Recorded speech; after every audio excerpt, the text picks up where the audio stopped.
আসসালামু আলাইকুম। খুবই স্পেশাল আর মজার একটা পরোটা শেয়ার করছি আজকে।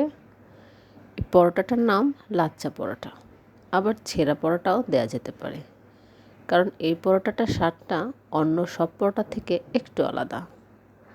তবে চলুন আমরা পরোটাটা বানিয়ে ফেলি।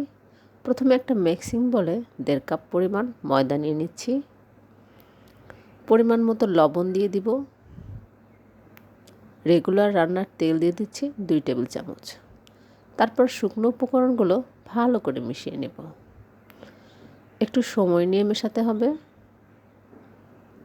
মেশানো হয়ে গেলে কুসুম গরম পানি দিয়ে একটা সফট ডো তৈরি করে নেব।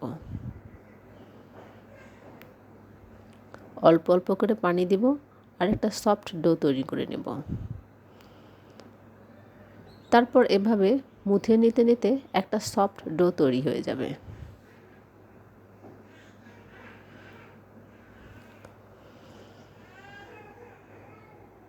তারপর এই ডোটাকে একটা কিচেন টাওয়াল দিয়ে ঢেকে রেস্টে রেখে দেব 10 মিনিটের জন্য।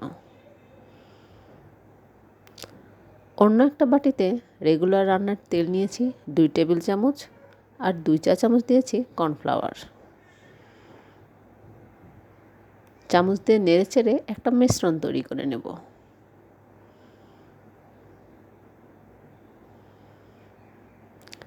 দশ মিনিট পর ডোটাকে আবার একটু মুথে নেব।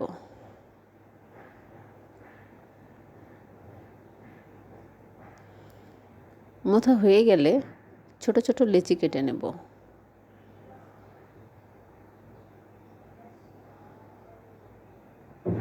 এখান থেকে আমার প্রায় 5টা লেচি হয়েছে।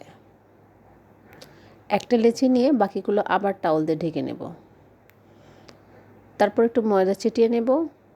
উপর দিয়ে আবার একটু ময়দা দিয়ে বেলে নেব। আমি আপনাদেরকে দেখিয়ে দিচ্ছি এটা ঠিক কতটা পাতলা হবে।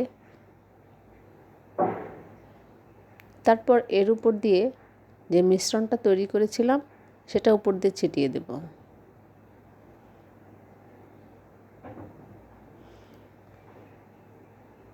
তারপর চাকু দিয়ে এক সাইড থেকে এভাবে আস্তে আস্তে কেটে দেব। এই কাজটা আপনারা পিৎজা কাটার দিয়েও করতে পারেন, আবার ছুরি দিয়েও করতে পারেন। তারপর এক সাইড থেকে এভাবে মুড়িয়ে মুড়িয়ে লম্বা করে টেনে নিতে হবে। তারপর হাতের মাঝখান দিয়ে এটাকে ঘুরিয়ে ঘুরিয়ে প্রেস করলেই পরোটার শেপ চলে আসবে। এই তো হয়ে গেল আমার পরোটা। আপনাদের দেখার সুবিধার জন্য আমি আরেকটা বানিয়ে দেখাচ্ছি। এটা খুবই সহজ। হাতের মাঝখান দিয়ে শুধু পেঁচিয়ে নিয়ে হালকাভাবে প্রেস করলেই পরোটার শেপ চলে আসবে। এগুলো এখন আমি ভাজতে চলে যাচ্ছি। প্রথমে 2 মিনিট এপাশ ওপাশ করে ভেজে নেব। ভাজা হয়ে গেলে উপর দিয়ে তেল ছিটিয়ে দেব। এই তো হয়ে গেল আমার লাচ্চা পরোটা। সবাই ভালো থাকবেন, সুস্থ থাকবেন। আর এরকম আরও অনেক সহজ রেসিপি পেতে আমার চ্যানেলটি সাথেই থাকবেন। আল্লাহ হাফেজ।